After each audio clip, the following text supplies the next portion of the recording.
pessoal com base naquilo que o texto está dizendo, com o que o texto está falando.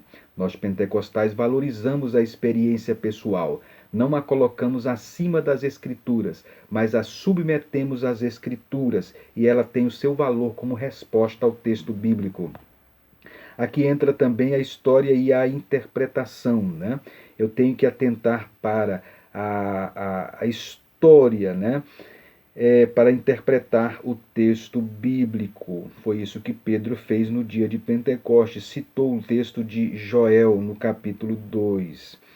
Também os pressupostos teológicos. Todo cristão assume a tarefa de interpretar as Escrituras com uma variedade de hipóteses e compromissos teológicos. Nós cremos, por exemplo, no aspecto da unidade, na continuidade da ação de Deus ao longo da história.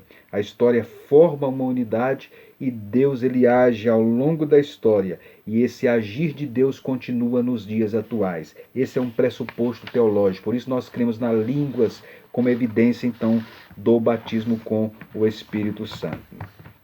Então, esse é um elemento fundamental, né? Logicamente, o nosso tempo é limitado, mas é um elemento muito importante você enfocar que a desconstrução da Bíblia, a relativização da Bíblia, passa por uma hermenêutica pós-moderna. Em terceiro lugar, o nosso comentarista ele fala sobre a Bíblia e o outro evangelho.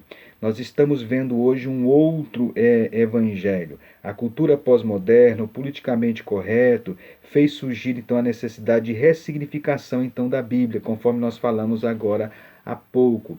É dentro desse contexto então que surge novos evangelhos. Aqui entra o evangelho social, aqui entra então o marxismo, que ganha uma nova roupagem.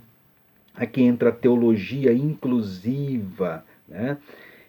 Aqui entra o aspecto ecumênico, o evangelho ecumênico. Aqui entra então o evangelho homoafetivo, enfim, né? E qualquer pensamento que não pense dessa forma já é considerado fascista, homofóbico e discurso de ódio, né? É por isso então que muitos cristãos então são aleijados de todo este processo. Isso é o outro evangelho. Isso é uma relativização então da mensagem cristã e das escrituras e da palavra de Deus que nós cristãos não podemos concordar de forma nenhuma. Em quarto e último lugar, a Bíblia sempre é a atual palavra de Deus. Você observe que nas três partes do comentário, o autor ele fez uma leitura, né, do momento que nós estamos vivendo para a gente compreender quais são as bases desse processo de relativização das Escrituras.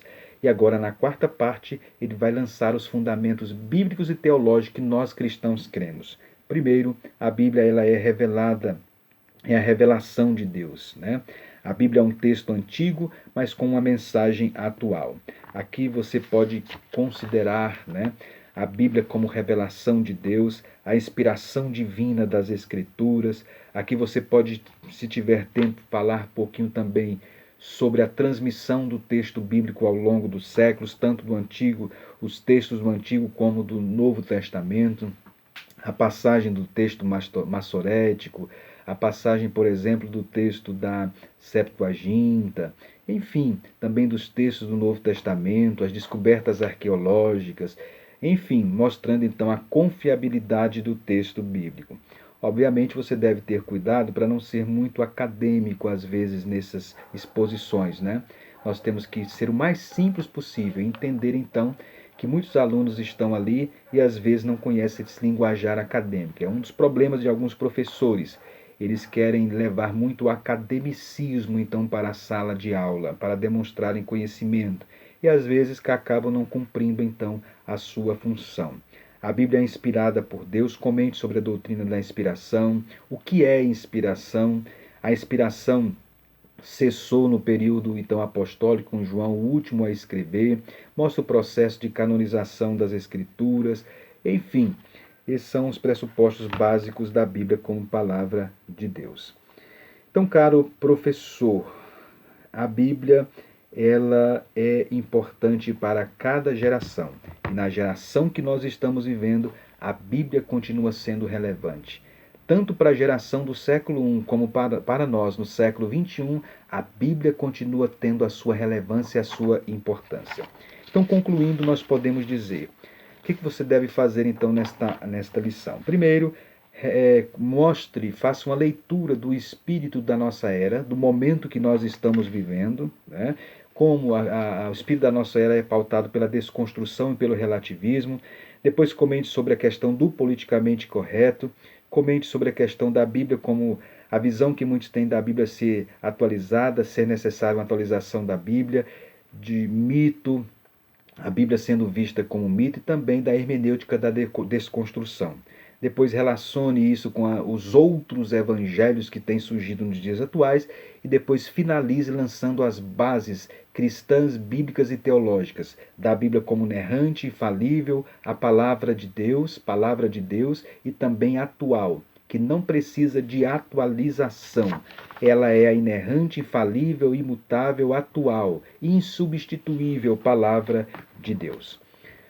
Lembre-se, vários dos seus alunos que estão diante da sua classe, eles estão expostos à cultura da nossa época. Essa hermenêutica da desconstrução está nos vídeos dos desigrejados.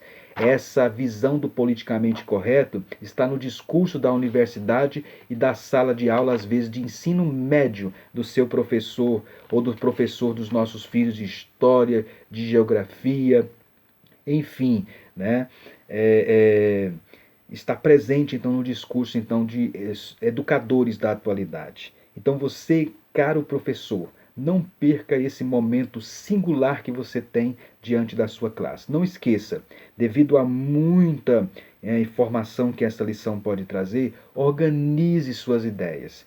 Organize suas ideias para você então ter uma boa aula. Inclusive faça uma avaliação depois da aula. Será que você ministrou uma boa aula? Então organize as suas ideias, os seus procedimentos, faça um planejamento de aula, siga este planejamento de aula. Obviamente você está aberto, né, a perguntas, a questionamentos, mas não deixe a aula tomar outro rumo, para que você atinja então os seus objetivos, que é combater a relativização da Bíblia Sagrada. E lembre-se que tudo isso está acontecendo de forma sutil. É as sutilezas. Um dos ataques contra a Igreja de Cristo passa pelo processo de relativização da Bíblia Sagrada. A palavra-chave da lição de hoje é relativização. Portanto, esteja preparado para você combater este mal terrível do nosso tempo. Que Deus o abençoe. Não esqueça de se inscrever aqui no canal, de deixar o seu comentário e de compartilhar esse vídeo nas suas grupos de estudos aí da igreja e deixe o seu comentário como você está recebendo este vídeo e este comentário.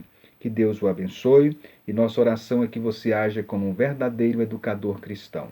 Não esqueça de orar para você ministrar esta aula e esteja diante da sua classe como um autêntico educador cristão, que Deus tem chamado você para ensinar os seus alunos a verdade das Escrituras. Que Deus o abençoe e até a próxima lição.